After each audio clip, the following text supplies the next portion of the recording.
Hi, this is Double A Reptiles, and like I said in the leopard gecko video, we are at the other Austin's house filming his reptiles.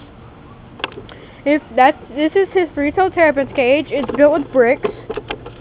This is a really nice cage for outside, built with bricks.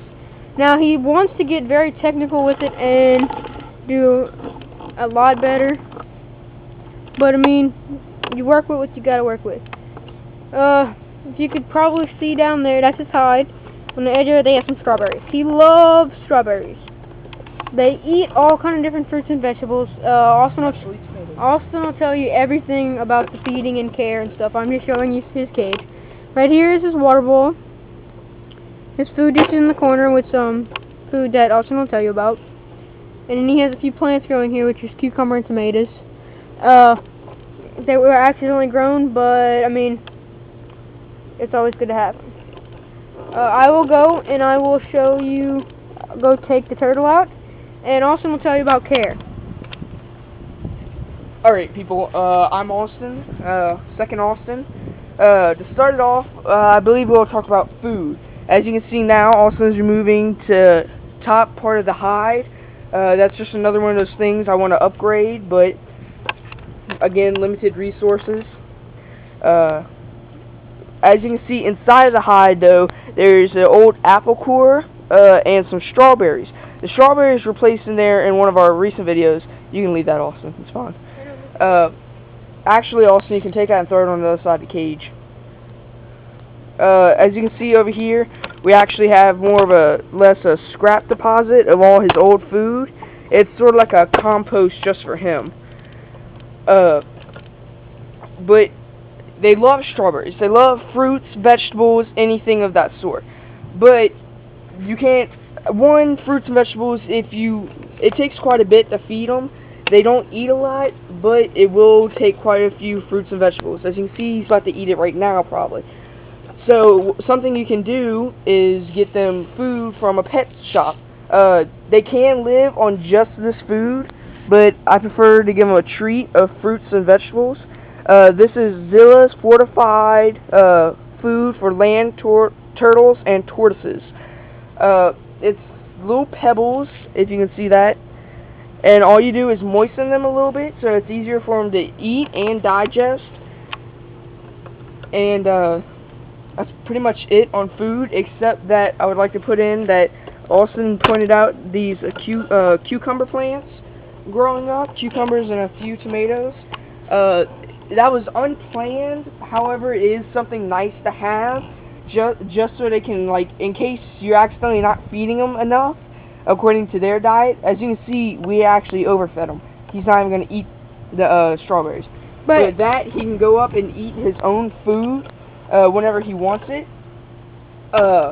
Next year, I plan on making a garden just for him, like Austin decided. Now, three-toed terrapins, we can talk later. Three-toed terrapins love to explore. It may not seem like it for Russell, but that's only because his cage is so small. He doesn't have a lot of room to go anywhere, and he pretty much knows his cage like the back of his shell.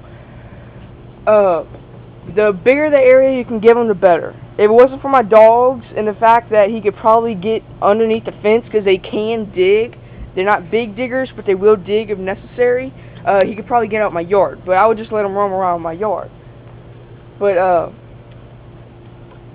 the cage is fairly small, that's why he's not coming out, but they do love to explore.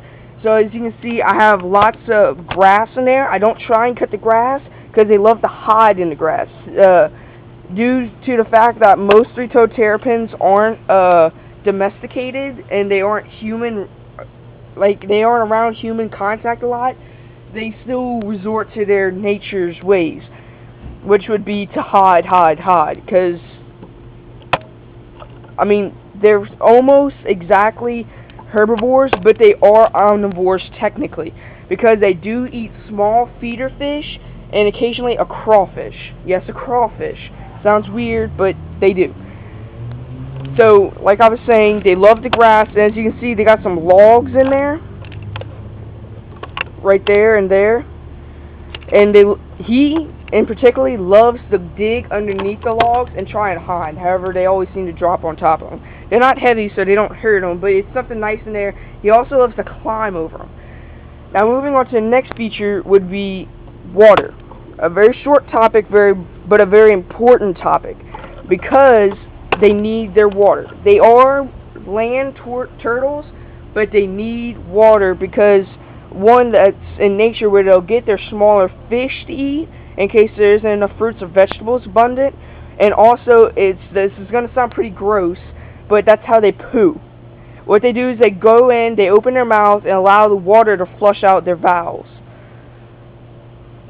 Now, moving on to the last topic would be its cage, which actually seems a little cruddy, but actually is a very nice cage.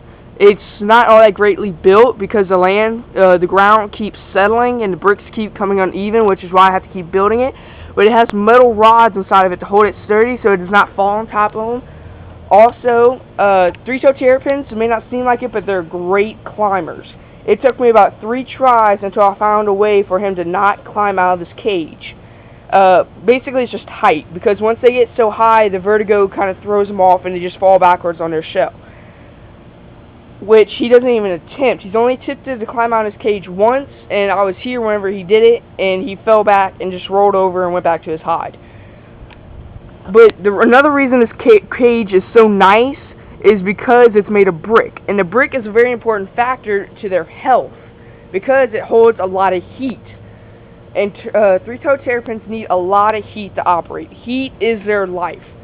Unlike most reptiles, where they just constantly go back and forth to maintain their temperature, the more heat, the better. They love to be completely boiling hot.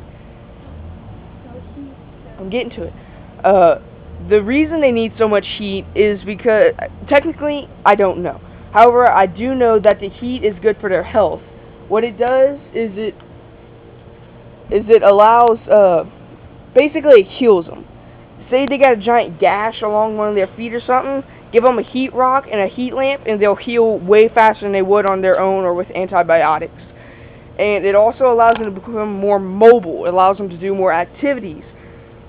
This spot in the yard was actually pre-planned because it's the sunniest spot in my yard, which means he gets the most heat. Also, the reason I built it along the house is, one, because of my limited supply of bricks, and also back there's that cement slab, which also goes underneath his hut, which holds heat and is basically like a basking rock. Another great thing is I built the hide on top of that slab so that like I said before, the brick along with that cement slab will hold a lot of heat for him, and the more heat, the better. So basically, to maintain a good three-toed terrapin is lots of heat, daily fresh water, and lots of fruits and vegetables. If you got that, you got the perfect makings for a good three-toed terrapin enclosure. Back to you, Austin. Well, all I have to say is heat, water, and food. Reptiles, that's just the basics. Although three-toed terrapins are turtles, people think turtles are dumb and slow, but turtles are actually pretty fast for what people take them by. They eat all kind of fruits and vegetables and everything. I mean, it's not very hard to take care of them. We are planning to breed these. I will be getting one, and I'll be keeping it in a big 7-foot by 5-foot cage. Also, one of my nieces or cousins have a female, and I will be breeding it with that. That will be in a later video that you can tune into. And maybe we might sell them over the internet. I don't know, we might ship them. But we will see. We also are breeding leopard geckos. That's another video. Thanks for watching. And please research more before ever getting a reptile.